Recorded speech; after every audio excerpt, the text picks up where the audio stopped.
En el día de hoy tenemos en nuestro programa a Félix Ríos. ¿Qué tal? ¿Cómo estás, Félix? Muy buena, encantado de estar aquí contigo y con todos tus seguidores. Bueno, de primeras, podrías como, para la gente que no te conoce, que a lo mejor sí que compartimos gran público y demás, y hay mucha gente que te conoce también por distintos casos que tú has tocado, pero también desde mi canal, que tengo quizás otro público diferente que no te conozca, te podrías como presentar y demás. Bueno, mi nombre es Félix Ríos, soy criminólogo y perito judicial desde hace 23 años ya. Y básicamente pues tengo varias líneas de trabajo, pero la fundamental es la revisión de casos y desapariciones sin resolver en toda España y también ya a estas alturas en algunos casos en el extranjero. Dirijo el proyecto Prometeo, que es el proyecto nacional para la revisión de crímenes y desapariciones sin resolver, gestionando pues equipos de voluntarios que de diferentes especialidades forenses nos dedicamos a intentar reabrir y resolver aquellos casos que la policía, por las circunstancias que sean, pues no han podido llevar a buen puerto, por así decirlo. Básicamente, ese es el grueso de nuestro trabajo, que también trabajamos no solo en casos fríos, sino también en casos calientes, asesorando a abogados penalistas, sobre todo en casos de homicidio, juicios conjurados, casos de carácter o delitos de carácter sexual, etc. Uh-huh. ¿Y cómo te... O sea, tú viste que te interesaba todos esos temas?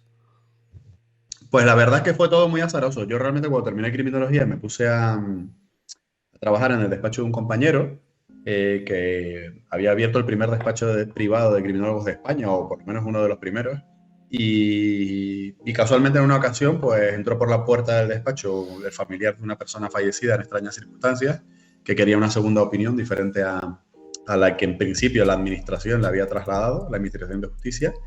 Y bueno, a partir de ahí pues nos dimos cuenta de que había un filón de trabajo muy importante en toda España, porque hay muchísimos casos que una vez que no se resuelven se quedan en cajones y no los mira ni Dios, ¿no? No ocurre como en otros países donde existen brigadas específicas de casos fríos y donde sí hay un protocolo para revisar cada cierto tiempo muchos casos. ¿En dónde? O sea, en Estados Unidos, ¿te refieres? Por ejemplo, en Estados Unidos, yo creo que todos conocemos o habremos visto en alguna ocasión la serie de Cold Case, ¿no?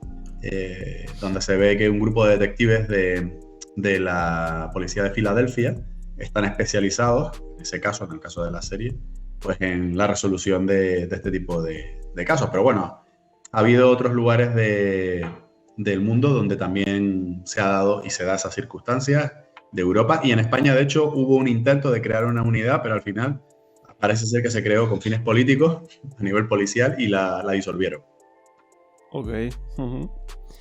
Bueno, siguiendo un poco con esta mini entrevista del inicio que solemos hacer en este tipo de entrevistas, quería preguntarte un poco por tu relación con algunos medios, como por ejemplo Nave del Misterio. Tú has salido alguna vez, ¿no?, en sus programas.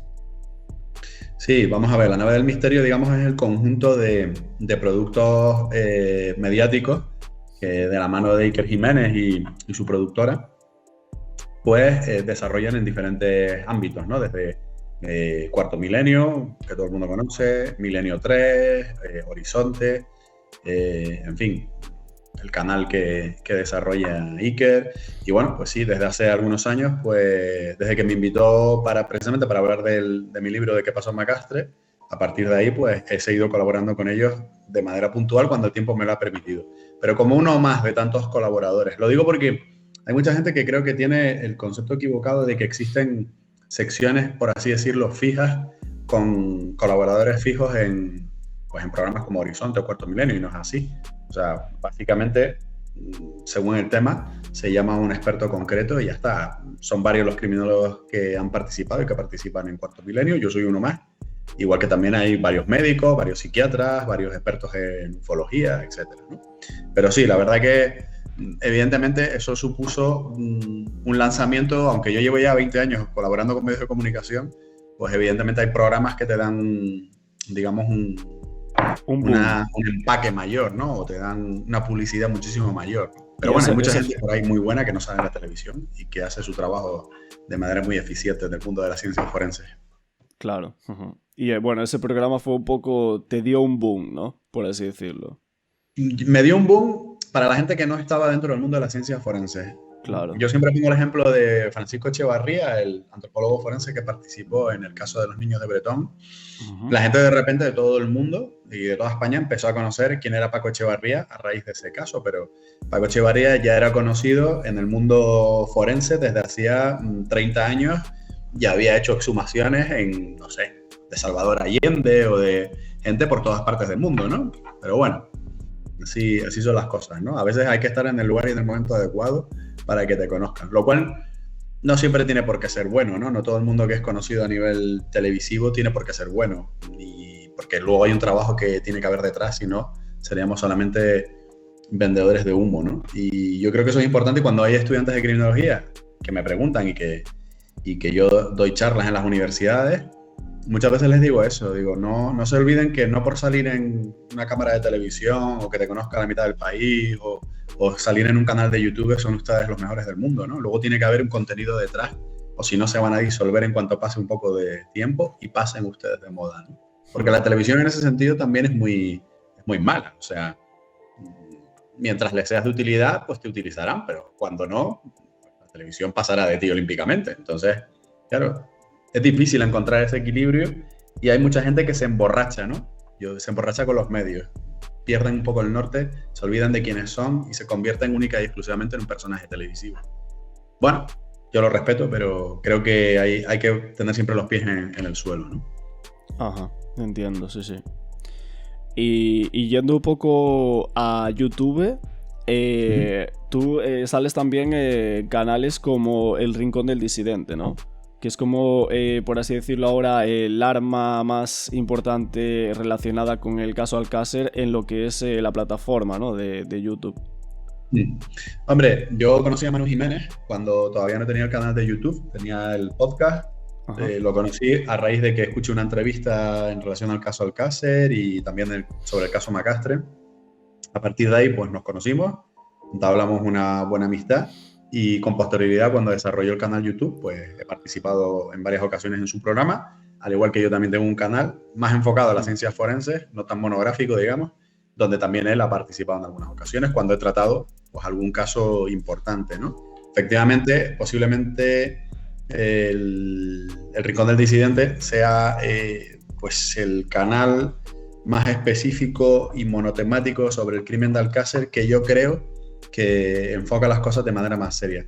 Lo cual no quiere decir que haya ocasiones en las que, como siempre ocurre, pues Manu y yo tengamos diferencias de opiniones sobre cuestiones, sobre todo porque él ve las cosas desde un punto de vista más divulgativo y yo las veo desde el punto de vista jurídico y forense, ¿no? Sí, yo siempre digo que está muy bien todo lo que es la divulgación de casos, sí ayudan en algo, pero realmente los casos donde se ganan, donde se pierden, donde se resuelven y donde se despejan incógnitas en el juzgado, no es en una plataforma, ¿no? Por mucho que nosotros hagamos divulgación, por mucho que hoy, por ejemplo, tú y yo nos pongamos a hablar aquí de la muerte de Kennedy, no vamos a resolver el caso de la muerte de Kennedy, salvo que estuviéramos en el procedimiento judicial, pudiéramos aportar pruebas, informes o pedirlas, ¿no?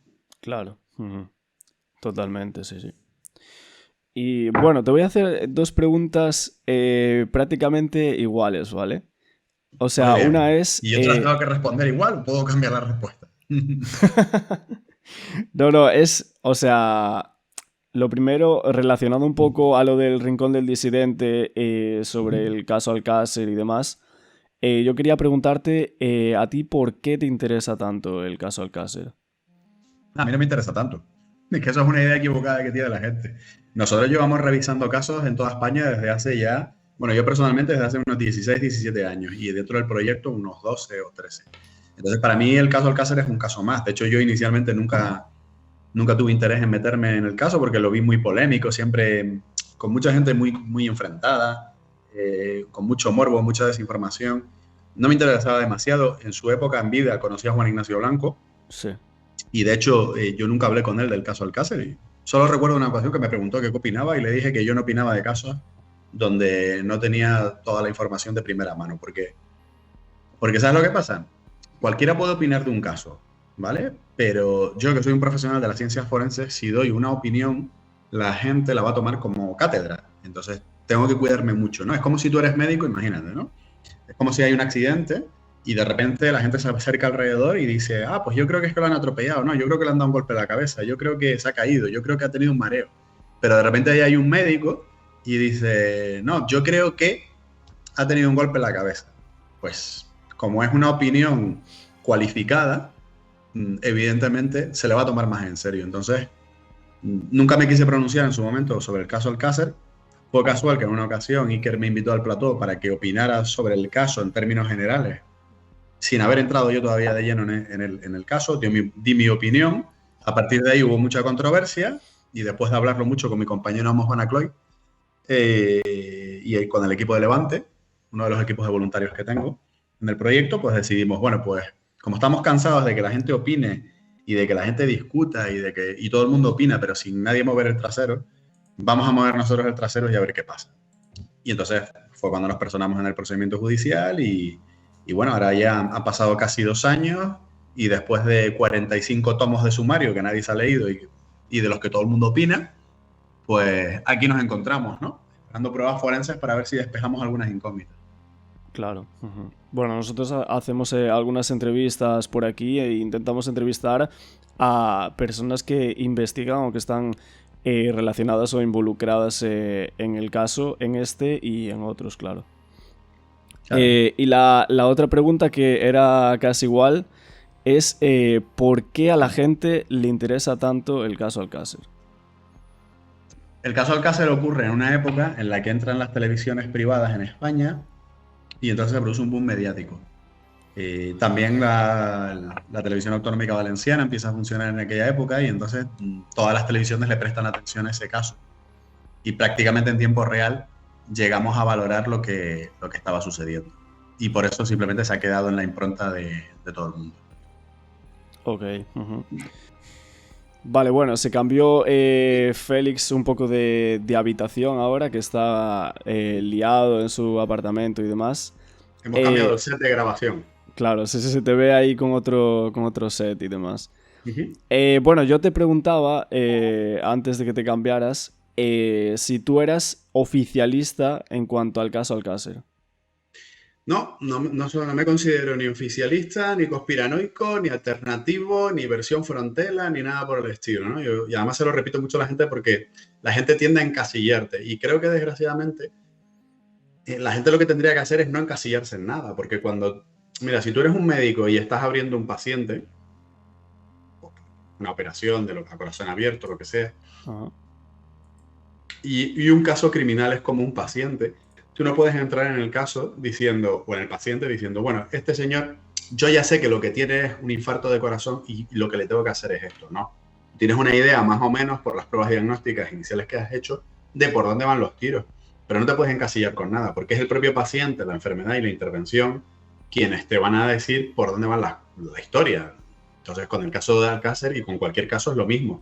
Tú tienes unas ideas iniciales, pero luego esas ideas iniciales se pueden ir transformando en función de lo que veas. Entonces, es cierto que yo lo que sí creo, pero esto es una opinión, es que creo que hay menos misterio de lo que la gente cree del caso Alcácer, ¿vale? Pero eso no quita para que yo entienda que una vez lleguen las pruebas forenses que hemos pedido, si hay suerte y revelan algún dato nuevo, pues habrá que interpretarlas y a partir de ahí ver lo que nos dicen. Pero yo estoy abierto a lo que sea, ¿eh? A que de repente aparezca, imagínate, un vello de carácter púbico que aparece en la ropa interior de una de las víctimas y que pertenece imaginemos a fulanito de tal, que no es ni Anglés, ni Ricard, ni nadie de eso. Pues habrá que plantearse por qué, ¿vale? Yo estoy abierto a eso.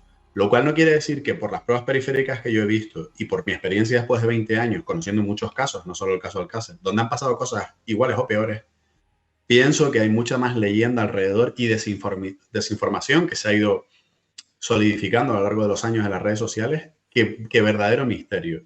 Creo que hay mucha torpeza, mucha manera de trabajar de la época y luego hay mucha desinformación alrededor. Pero, ya digo, no me considero ni oficialista, ni conspiranoico, ni mucho menos operación frontera, ni nada por el estilo. Ok. Ujú. Bueno, lo de los pelos que tú hablabas Ujú. ahora, Ujú. en los pelos que se encontraron, o sea, en los pelos se encontraron perfiles diferentes y ninguno era de Miguel Ricard ni de Antonio Anglés, ¿no? A ver, lo que ocurre es que entre las numerosas pruebas y los numerosos indicios del caso Alcácer, un grupo de ellos son una serie de fragmentos de pelos que se encuentran entre la ropa de las víctimas y sobre las víctimas, ¿vale? Esos son un conjunto X de pelos, ¿vale? Los que sean, que cuando va llegando la fecha del juicio, ¿vale? Se plantea la posibilidad de que sean analizados a pesar de que no tienen raíz, porque son fragmentos.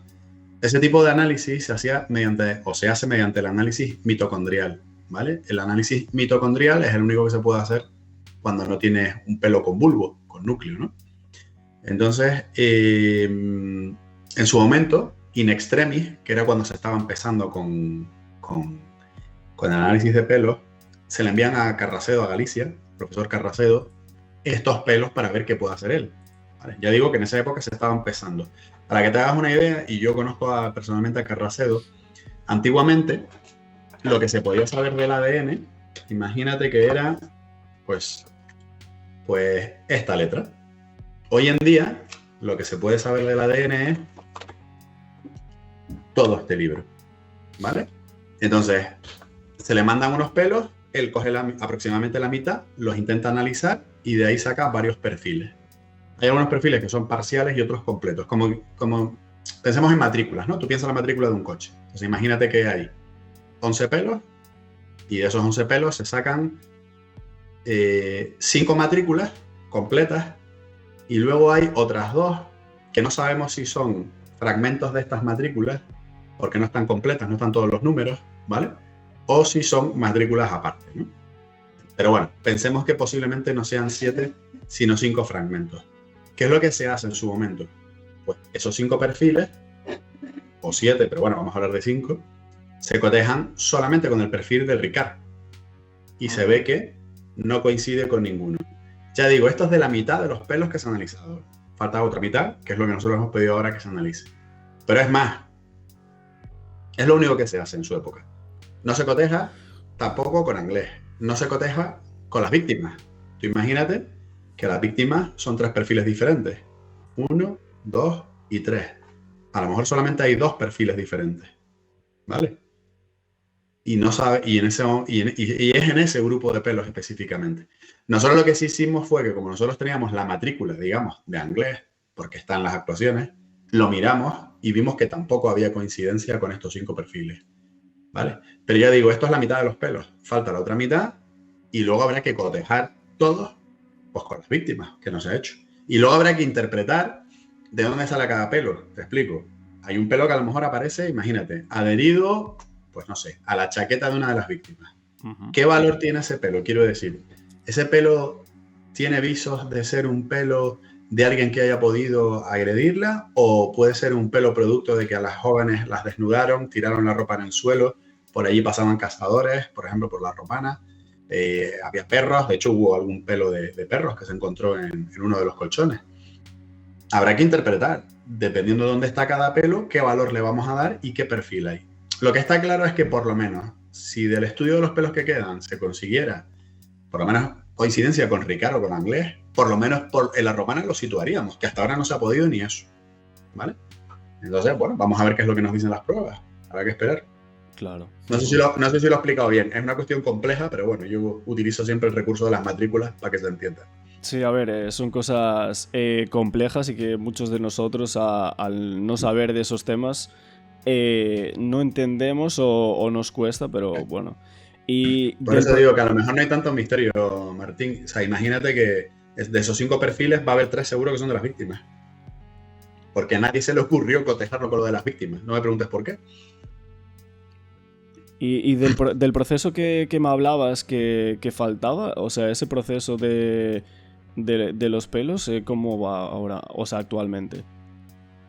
Nosotros hemos pedido el análisis de muchas pruebas que en su época o no se analizaron o los análisis fueron muy limitantes por las técnicas que había, de muchas cosas, no solamente de los pelos.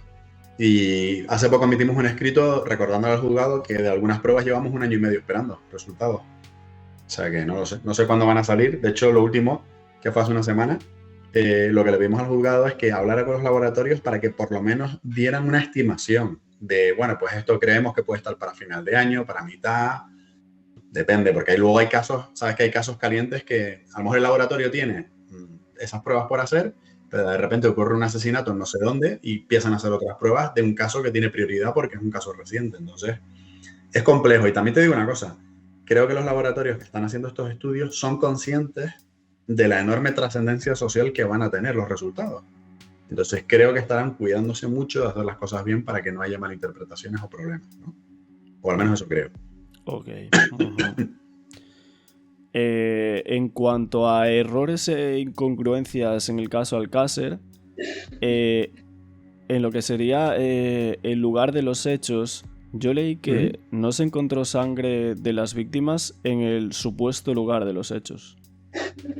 Ya, pero es que la gente no entiende que estamos hablando del año 1992 y que estamos hablando de un lugar que es en una zona rural, en una casa abandonada con suelo lleno de tierra, semiderruida, etc. En esa época, por ejemplo, para que te hagas una idea, Martín, no existía el luminol. O sea, eso que vemos en CSI, que de repente le echan un spray y le pasan la luz ultravioleta, apagan la luz y dicen, mira, aquí hay vestigios de sangre. Eso no existía. Okay. Eso no existía en el año 92. Entonces, en el año 92, si tú veías un charco de sangre y eras poli, decías, pues mira, vamos a coger una muestra a ver si sacamos algo de ADN, que el ADN en esa época estaba empezando. Pero claro, en una caseta con tierra por todos lados, con piedras, donde se supone que la sangre que ha habido lleva allí por lo menos 75 días, a ojo de buen cubero, ¿cómo sabes tú lo que es sangre y lo que no es sangre? Así. Es cierto que se llevaron algunas cosas, como forros de colchones, se llevaron algunas raspaduras de algunos lugares donde parecía, por ejemplo, en el poste de madera, parecía que había una mancha de sangre y decidieron rasparla y llevarla. Pero es que ya digo, además las técnicas que había en esa época tenían muy poca sensibilidad. Entonces no es que no se encontrara sangre, no es que no se buscara sangre, sino que las técnicas de la época y las circunstancias del escenario dificultaron o impidieron que en aquel momento se evidenciara algún tipo de presencia en este sentido, ¿no? Pero fíjate que una prueba de que lo que digo es cierto es que en los coches tampoco se había encontrado nada. Y recientemente, cuando pedimos la reinspección de los vehículos, la Guardia Civil evidenció la presencia de sangre en uno de los, después de 30 años, en uno de los tapizados del Opel Corsa.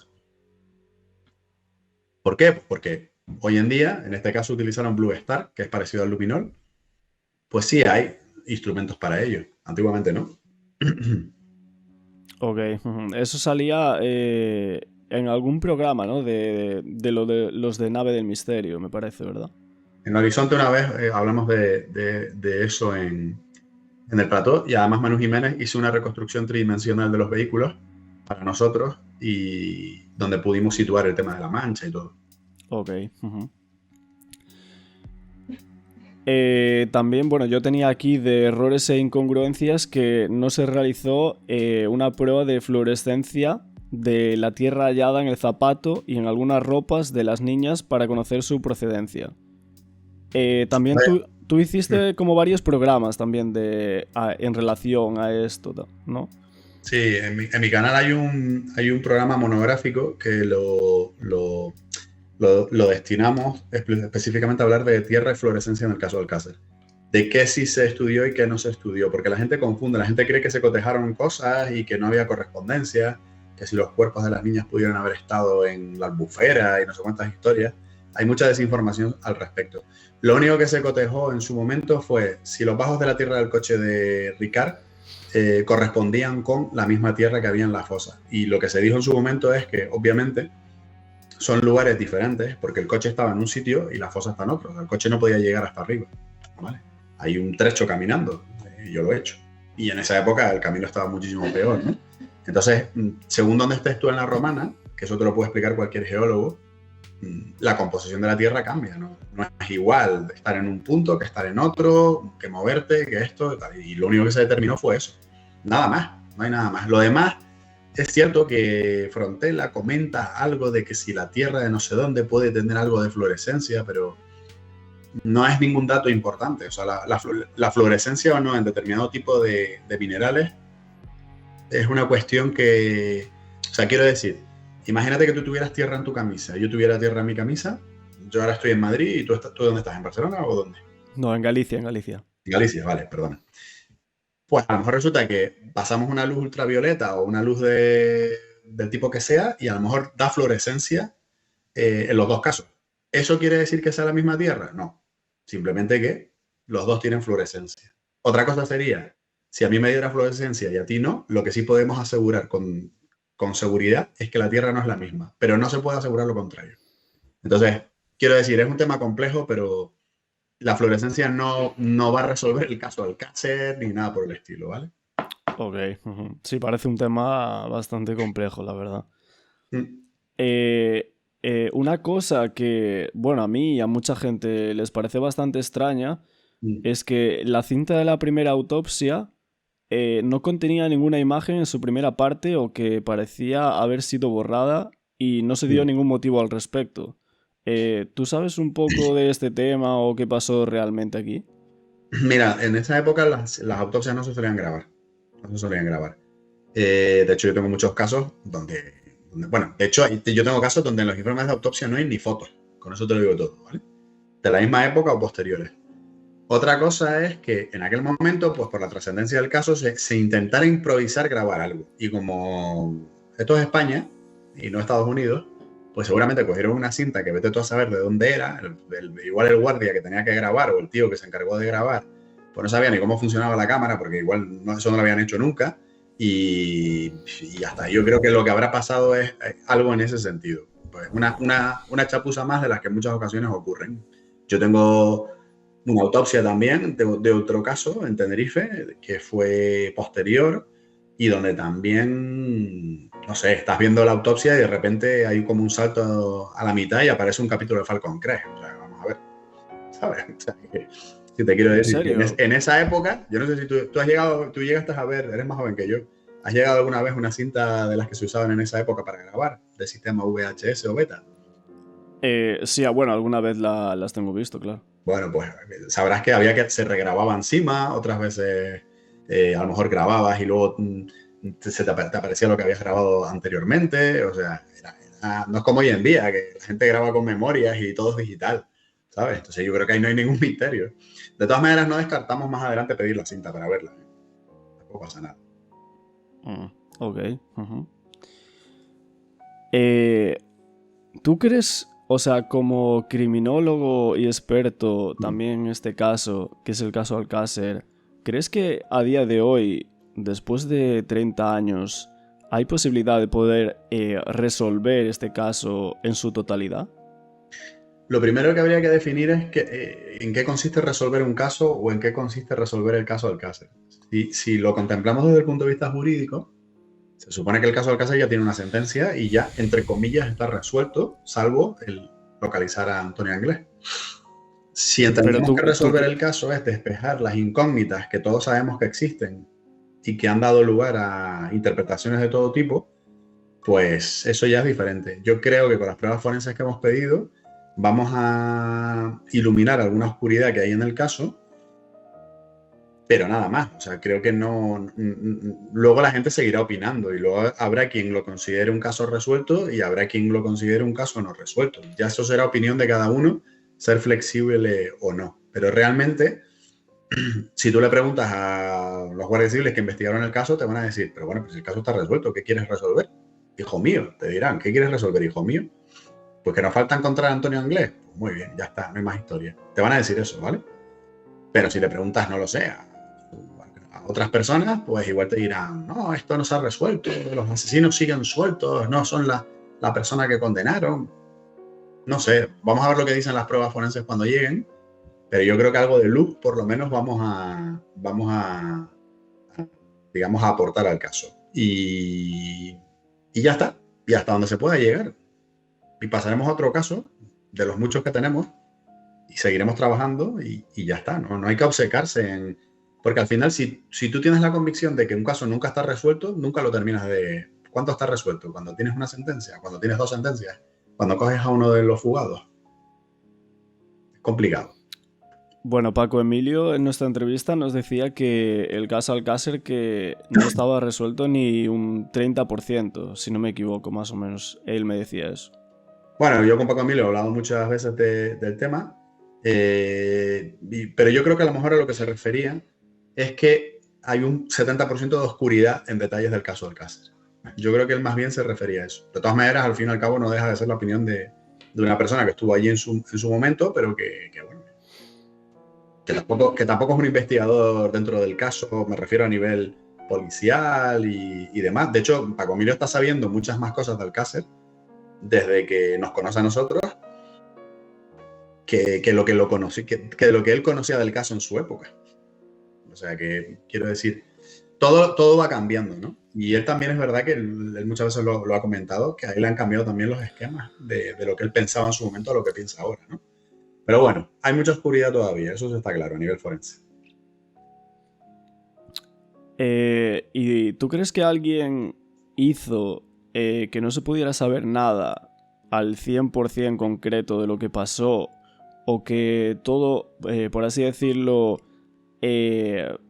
fue como muy sencillo y se unieron muchas tropezas diferentes de diferentes personas? O sea, porque hay mucha gente que dice que cuanto más se lee del caso Alcácer, que parece cada vez más complicado. Ya, pero eso porque es que es un caso complejo. Es que, fíjate, creo que son 10 tomos de sumario A, 20 de sumario B. Bueno, no me acuerdo. La última vez hicimos un recuento. O sea, son como 40 tomos por ahora, ¿no? Una cosa así. Cada tomo es así. ¿Vale? Entonces, ¿quién está capacitado para estudiar 40 tomos? ¿Y quién tiene capacidad y conocimientos de carácter forense o de diferentes ciencias forenses para interpretar esos 40 tomos? Entonces, claro, la gente cuando se mete, es como si me dan 40 tomos de, no sé, de medicina o de cirugía estética. Yo que sé de cirugía estética. Cuanto más lea, más complicado me va a parecer todo, más incongruencias voy a encontrar. Al final, lo que ocurre es que la gente tiene una falta de conocimientos específicos sobre cómo funciona la investigación criminal y nadie ha tenido, o muy poca gente ha tenido acceso a toda la información del caso. Entonces, es complicado, pero no sé. Todo depende, ya te digo, todo depende de quién sea la persona que interprete y que opine. Es un caso complicado, pero ha habido simplemente, si la pregunta clave que tú me lanzas es, Félix, ¿tú crees que ha habido mano negra o ha habido mucha mala suerte? Yo te digo que ha habido torpeza. Es mi impresión. En este y en otros casos, que hay más torpeza que otra cosa. Y al final, cuando crees que hay mano negra, empiezas a investigar, a rascar y te encuentras con que no. Lo que hay son chapuzas y cosas mal hechas o cosas mal interpretadas. Y si hubiera mano negra, yo sería el primero que diría, genial, voy a vender un libro que sería un bestseller, ¿no? He descubierto la mano negra que estaba detrás del caso Alcácer. Pero si es que no la hay, o de momento no hemos encontrado nada en ese sentido. Bueno, también en ese caso sería un poco complicado para ti si descubres algo así sacarlo, ¿no?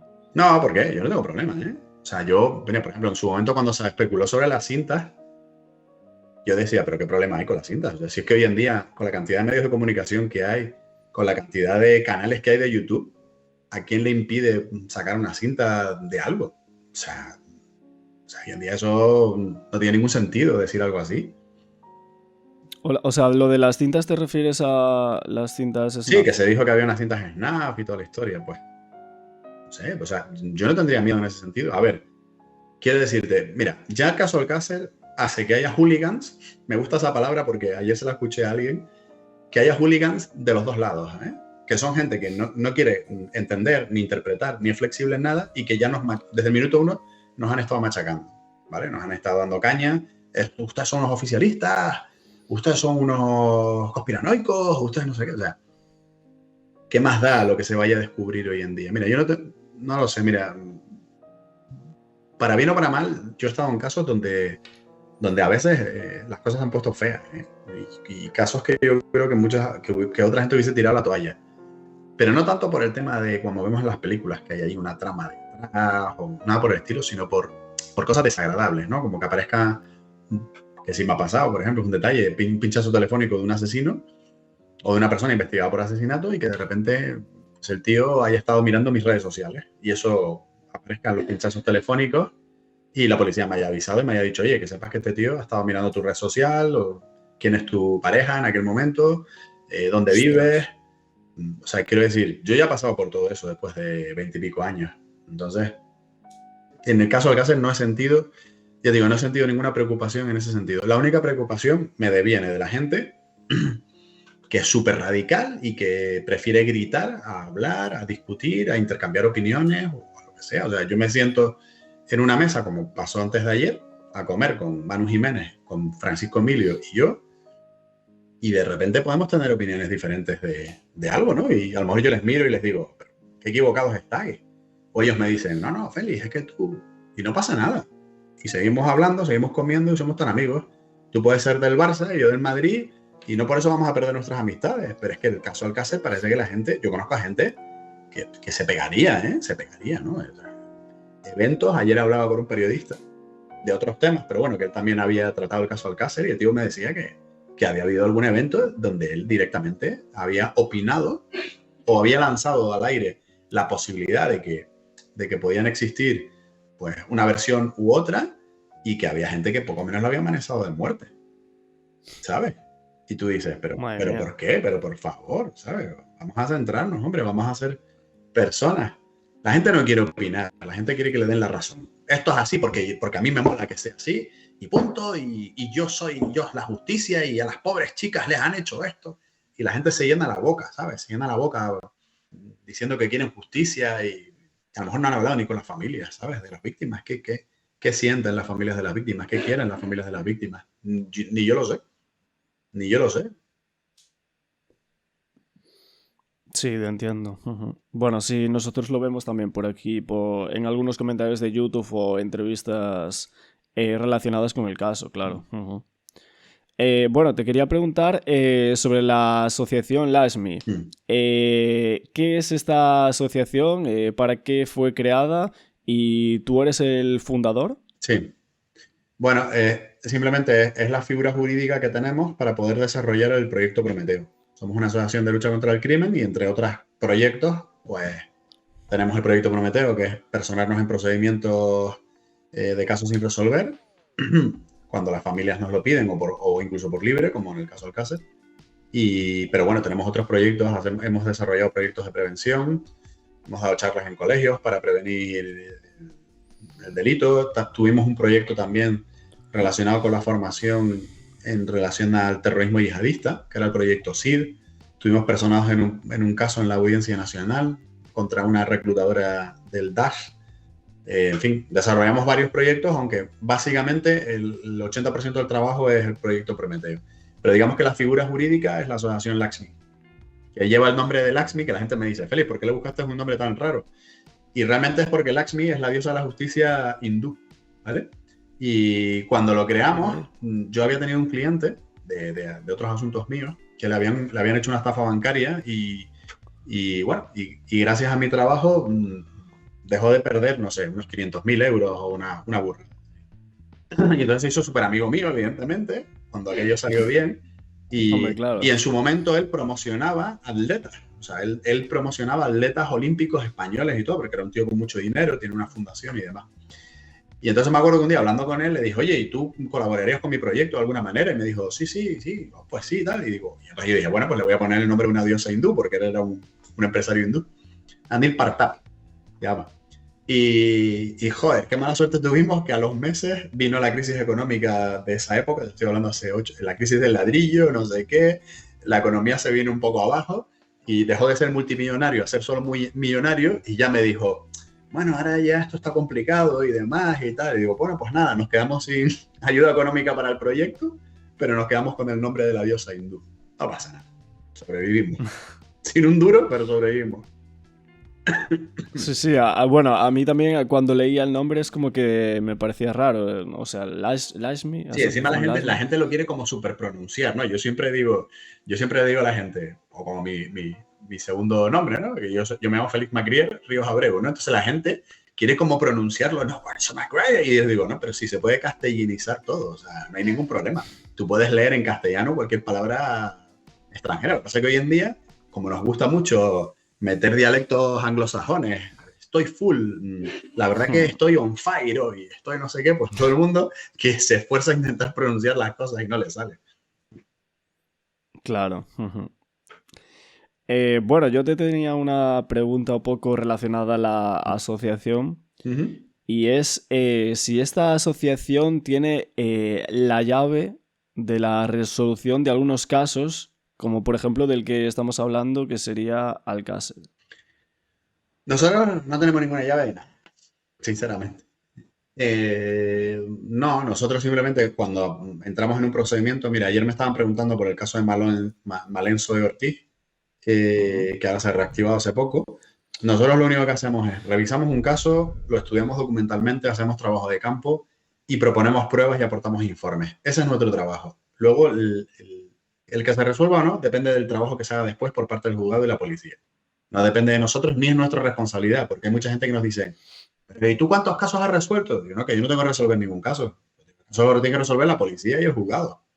Yo soy alguien que viene aquí, aporta una ayuda, una opinión, que en algunas ocasiones ha sido fundamental, pero en otras no. Entonces, ¿tenemos la llave para Alcácer? No. Creo que tenemos la llave para iluminar algunos puntos de oscuridad en el caso Alcácer, sin más.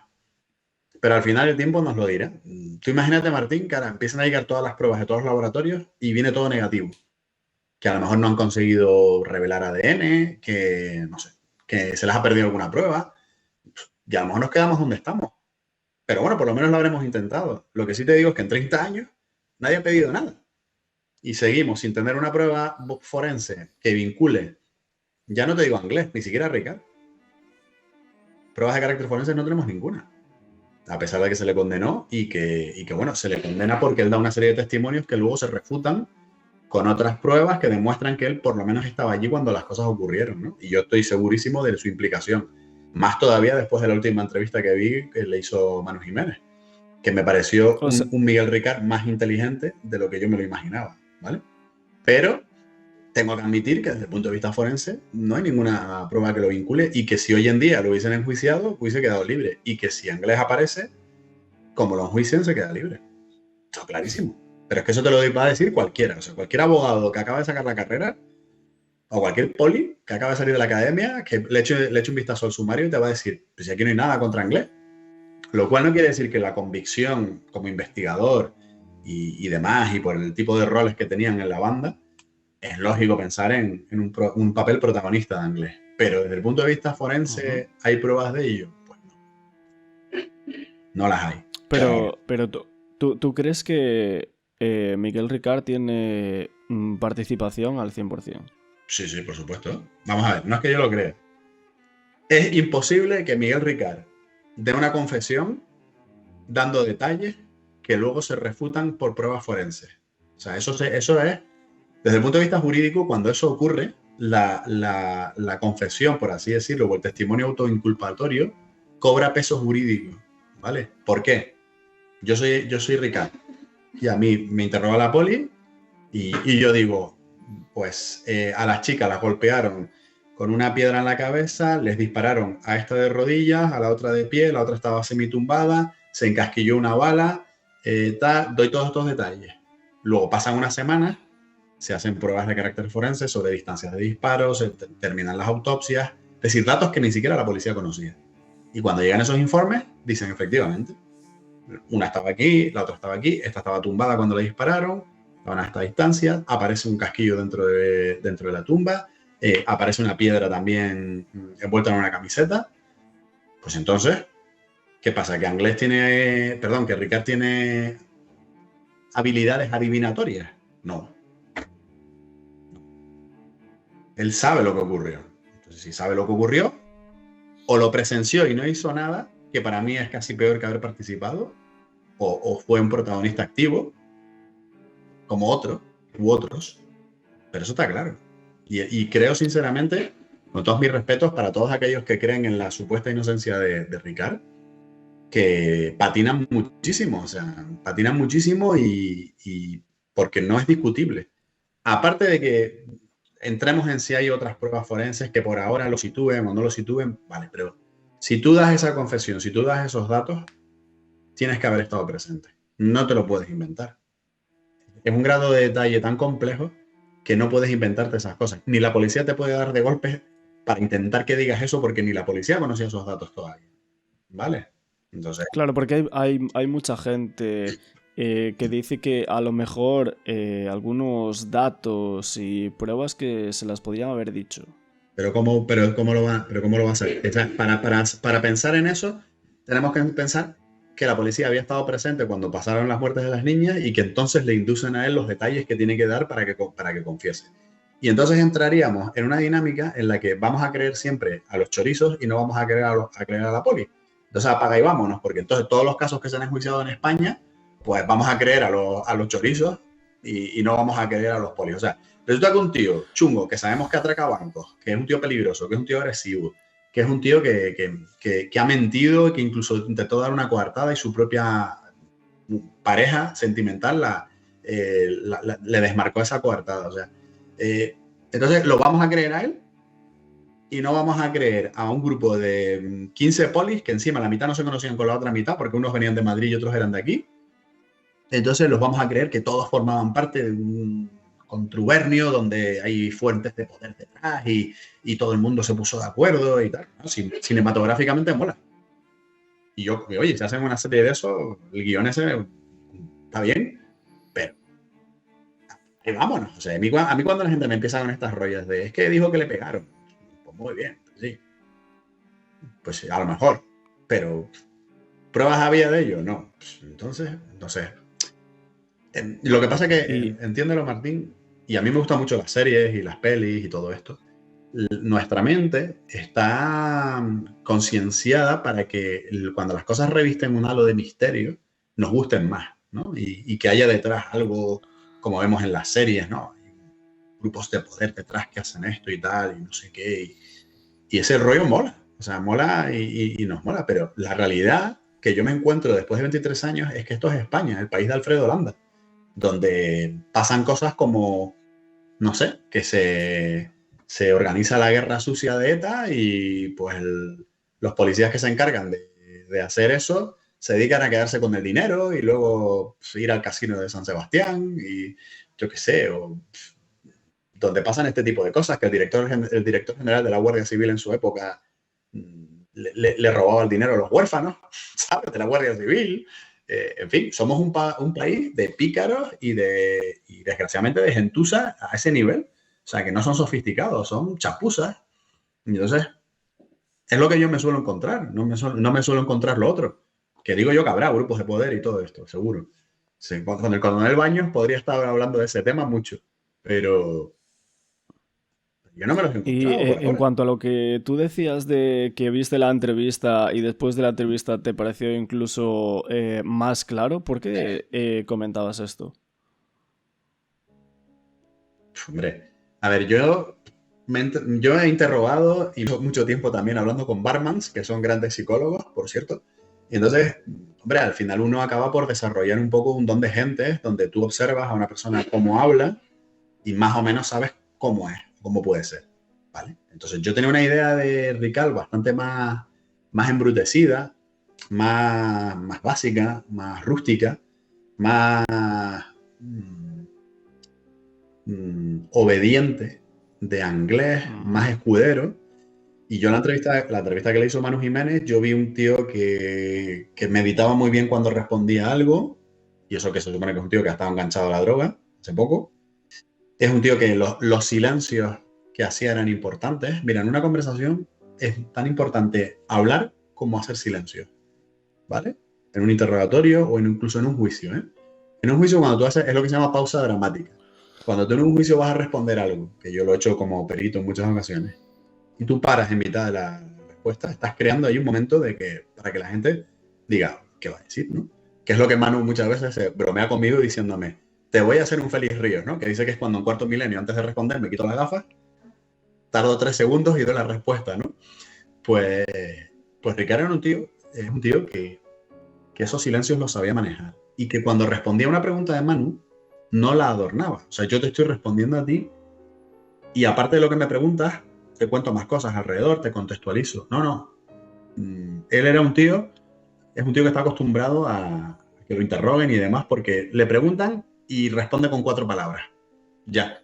De hecho, al principio Manu está como dándole un poco mantequilla a ver si el tío se suelta un poco. Pero lo típico, ¿tú tuviste algo que ver con el caso Alcácer? Y a lo mejor dice, no, no tuve nada que ver. Y ahí lo dejo. O sea, otra persona que es espontánea, que no está controlando lo que responde, dice, no, no, porque ha sido una injusticia por esto, porque lo otro y tal. Entonces a mí me sorprendió porque no me lo esperaba así. Y eso me hizo ver que yo creo que Ricard, vamos, por lo menos no me parece un tío tonto, ¿eh? No me lo parece. Ok. Bueno, voy a ir ahora con un poco relación de noticias, ya que en el año 2021, o sea, una acusación del caso Alcácer pedía identificar con ADN a las 3 víctimas casi 30 años después. Yo hacía un podcast por aquí que tocábamos esta noticia y no recuerdo ahora mismo con quién era, pero creo que era una youtuber de casos o algo así. Me decía si había como dudas de si podrían ser las 3 niñas en relación a esta noticia. A ver, lo que ocurre es que en los años 90 los sistemas de identificación que se utilizaban eran secundarios y no primarios. Los sistemas de identificación primarios hoy en día básicamente son las huellas, el ADN y creo que el tema de los dientes y demás, ¿vale? Eso quiere decir que hoy en día una identificación como la que se hizo en su época no tendría validez. Entonces, nosotros simplemente pedimos, le dimos al juez, a ver, que nosotros estamos seguros que son ellas, pero para dejar de alimentar teorías conspiranoicas, ¿qué más da hacerles una prueba de ADN algunos de los huesos, por ejemplo, que no se inhumaron con las víctimas? Y en principio el juzgado dijo que como había una sentencia que decía que eran ellas, que jurídicamente, aunque todos los forenses de todo el mundo que hemos consultado nos dicen que desde el punto de vista forense no es válido, pero desde el punto de vista jurídico sí es válido. Eso ocurre. Entonces nos dijeron que no pasa nada. ¿Qué vamos a hacer? Era la primera vez que nos negaban algo, de todo lo que hemos pedido en el caso del Alcácer. Pero eso está denegado, ¿no? Sí, lo que pasa es que lo recurrimos a la audiencia y todavía no se ha resuelto. Ok. Que yo sepa. Bueno, un año más tarde, en el 2022, ordenaron analizar de nuevo la moqueta en la que volvieron a las niñas. ¿Por qué En se noviembre lo hizo pedimos, esto? sí. Bueno, porque vimos el informe de la moqueta y vimos que Frontela había hecho pruebas orientadoras, pero no confirmatorias, de diferentes cuestiones como semen, manchas de sangre, fluidos corporales, etc. Hoy en día las pruebas son más sensibles y aportamos un informe que así lo avalaba y el juez estimó que era una prueba que podía ser útil y por si el día de mañana aparezca inglés, que pues si efectivamente podamos demostrar que ha sido él. Y ahí están, con la moqueta para arriba y para abajo, a ver si la analizan ya. Y bueno, no sé si es ese mismo año que había como una autorización también para que se realizara un análisis de un pedazo de papel mojado que se halló en la fosa. Sí, eso es autorizado y el papel lo vamos a analizar nosotros en un laboratorio asociado para ver si es una entrada color, por ejemplo, o un ticket de autobús, no sabemos. Ok. Bueno, yo escuché en un podcast, no recuerdo ahora de quién era, o sea, sería alguno vuestro, o sea, de Félix, Manu, me parece, que un papel ponía el nombre de los supuestos asesinos de las niñas en la mano de una de ellas. Sí, Eso es era un un bulo, bulo. es un bulo, es un bulo. Es un bulo, eso se consagró, no me preguntes por qué, igual que lo de la huella en el sitio Plymouth y se habrá puesto en Foro Coches o algún sitio de esos. Ok, Nada, olvídate, vale, eso era un vale. bulo. Sí, es que me parece que lo había escuchado en alguno de vuestros podcasts o algo, alguien así lo había dicho. Mm, Ok. Bueno, yendo un poco a la actualidad del caso, vamos a lo que sería lo último, que es el documental de La Sexta, ¿no? Tú hiciste un Ujú. reaccionando a este documental, me parece que en directo, ¿verdad? Sí, sí, yo solo hago Ah, ok. directo. Bueno, ¿qué te pareció el documental? ¿Te gustó? En muchas cosas me pareció Ajá. un excelente trabajo y en otras me pareció un truño. Pero bueno, lo que más me molestó del caso es que creo que hay cosas que deberían de estar dentro del juzgado, primero o por lo menos a la par. Vale, creo que la responsabilidad de los periodistas de investigación no es solamente tener una primicia o sacar un buen documental, sino luego que esa información pueda ser útil a nivel judicial. Entonces, a mí no me vale que me saques un testigo después de 30 años, o bueno, un testigo que en su época se conoció, pero que después de 30 años me lo saques en un documental, y que ese testigo no hayas hecho una gestión con la policía española para que se le tome declaración o para que haya una comisión rogatoria, o, por ejemplo. Esa es la parte que no me gustó y que me parece negativa y poco responsable desde el punto de vista periodístico. Otras cosas del documental me parecen que están muy bien hechas, están muy bien trabajadas y, por supuesto, es un trabajo que los periodistas protagonistas del documental pues se han currado, ¿no?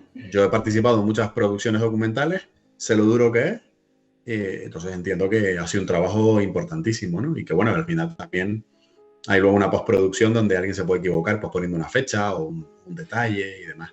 Tiene un par de pifias gordas, pero bueno, hay un montón de detalles que me parecen muy interesantes. El testimonio de los marineros me gusta mucho. Eh, no sé, está bien realizado, las imágenes, las tomas.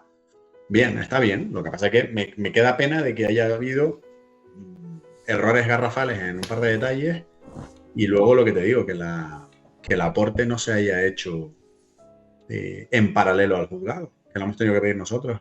La semana pasada hicimos un escrito con capturas del documental diciendo que queríamos explicaciones sobre cosas que se dicen en el documental y de las que no tenemos constancia en las actuaciones, a ver si es que hay algo que se ha hecho por ahí y no se nos ha informado. Eh, Veremos a ver qué pasa. y cuáles eran esas partes, por así decirlo, más importantes o que vos... Se habla de que la policía española le ha pedido a la irlandesa la exhumación de 3 cuerpos. Bueno, la exhumación de 2 cuerpos y el cotejo con un ADN de otro sitio. Pues nosotros no tenemos constancia de eso. Entonces, si eso ha ocurrido, la policía tiene que informar al juzgado y tiene que decir, oiga, hemos hecho esto y se ha pedido de esta manera y demás. No me tengo que enterar por un documental, ¿sabes? Y yo no soy nadie, pero me imagino la madre de Toñi, por ejemplo, o la madre de Desi, ¿sabes? Pues dirán, ¿y por qué me tengo que enterar de esto por un documental? ¿Por qué no me lo di cuenta mi abogado que lo ha visto en el expediente? Eso, por ejemplo, y algún otro detalle más. Entiendo. Ajá. Sale un guardia civil diciendo que encontraron huellas en el coche del dueño del bar Terry de Antonio Anglés, que no había duda que eran de él, y eso no está en el sumario. De hecho, en el informe de esa inspección dice que no hay ninguna huella válida para identificación. Entonces, ¿Tú crees que eso... habrá que aclarar. Habrá que aclarar si es un error de este señor, que será lo más probable, sin mala intención, ya tiene su edad, o si es que la Guardia Civil tiene informes y no los ha aportado al procedimiento, que lo dudo. Entonces, bueno, pues vamos a ver qué pasa. Aclaremos cosas. Ujú, ujú. Y bueno, en relación al documental, la figura de Antonio Inglés, eh, ¿tú crees que pudo haber hecho esa fuga y haber estado en el City of Plymouth? Sí, por supuesto. Claro que sí. O sea, Sí, además yo estoy convencido de que sí, de que él era el polizón y de que llegó a Irlanda. que llegó a Irlanda. O sea, ¿no crees que a lo Sí, mejor pudiera sí, sí, haber sí. muerto en esa travesía? No, no, no tiene sentido.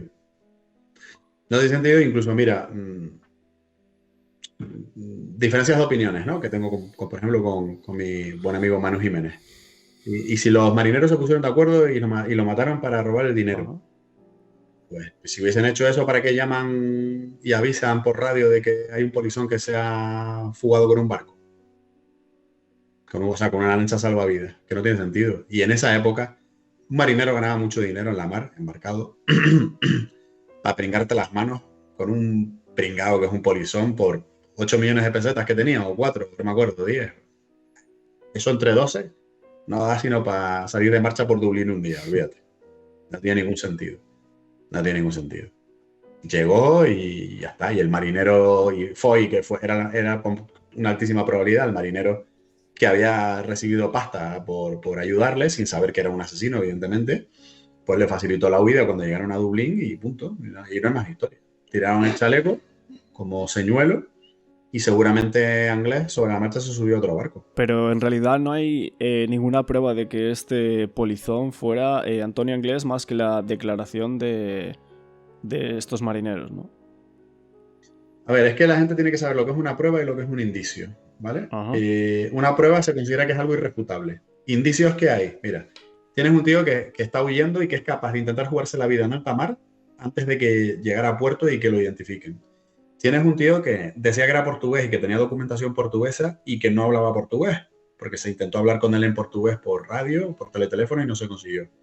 Tienes un tío que tenía la documentación de Joaquín Carballo, que era el toxicómano marinero portugués que confirmó que cuando le enseñaron las fotografías que Anglés y que los tatuajes y todo era la persona que había estado refugiado con él y a la que le vendió la documentación. Tienes un tío que tenía una serie de cosas que le decomisaron ahí entre las cosas que tenía que se corresponden con un tío que era un fugitivo. Tenía como su kit de fugitivo, por así decirlo, ¿vale? Incluido el tema del tabaco, que se especuló si Anglés fumaba o no fumaba, lo que sea. En fin, tienes un montón de detalles y luego tienes la declaración de un montón de marineros a los que les enseñan las fotos y dicen, sí, era este tío. Que se puede especular.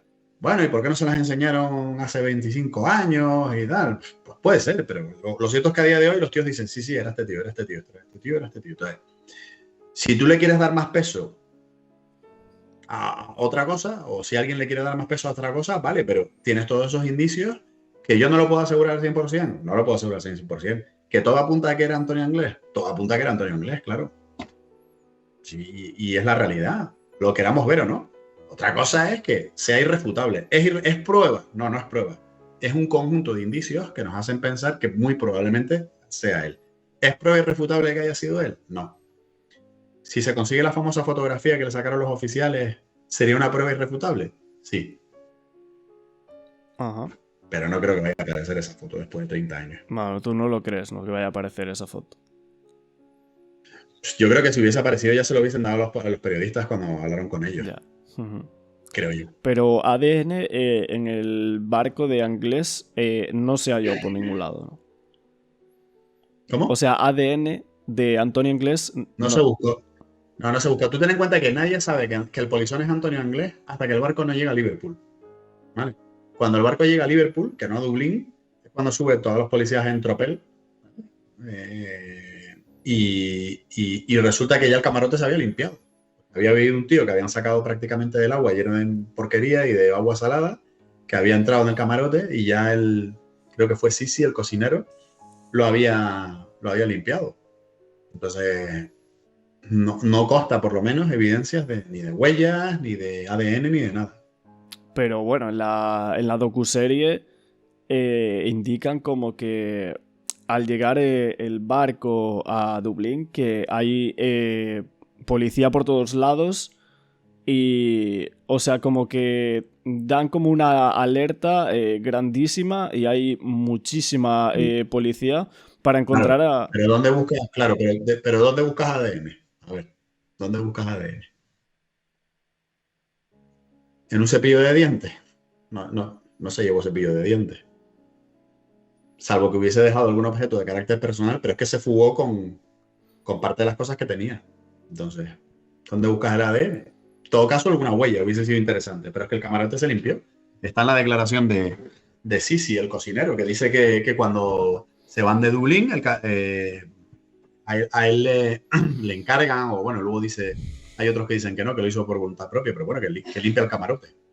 Claro, pero yo digo, ¿cómo es posible que, o sea, se dé una alerta tan grande y haya tantas personas implicadas allí en ese momento y no se encuentre por ningún lado a esta persona o a este polizón? A ver, La policía se sube en Liverpool y Anglés se fuga en Dublín. Entonces, evidentemente no lo encuentran, porque ya se ha quedado en Dublín. Y luego, sobre los indicios es lo que te digo. Si se ha limpiado el camarote, ¿qué indicios vas a encontrar? Subieron perros y todo, pero sin más. Porque tenía la sospecha, dice, a ver si va a ser que está aquí todavía, o estos nos han engañado, vete tú a saber. Pero en esos momentos es cuando llegan a Liverpool, es cuando les dicen, no, es que ustedes resulta que el polizón que tenían es probablemente el delincuente más buscado de la justicia española. Y los marineros se quedan como, ¿qué me estás contando? ¿Sabes? Pero realmente el dispositivo en Dublín es dos policías que suben a buscar un polizón, que vete tú a saber quién coño es. Ok. Sin más. Bueno, creo que te tienes que ir yendo ahora. Te voy a hacer como la última pregunta y rematamos, ¿vale? Venga, perfecto. Ayer salía la noticia de que las acusaciones del caso Alcácer se oponían a la declaración de fallecimiento de Antonio Inglés. Correcto. Bueno, ¿cómo es esto? Cuéntame un poco más sobre esta noticia. Nada, no tiene. A ver, ya hace tiempo que la familia de Antonio Inglés ha intentado, por cuestiones económicas, realizar una declaración de defunción. Y simplemente el trámite normal es que el juez que tramita eso a nivel civil tiene que preguntarle a nuestro juez qué opinamos nosotros, porque hay un procedimiento penal abierto con respecto a Inglés. Entonces ahora todos opinaremos que no se puede hacer.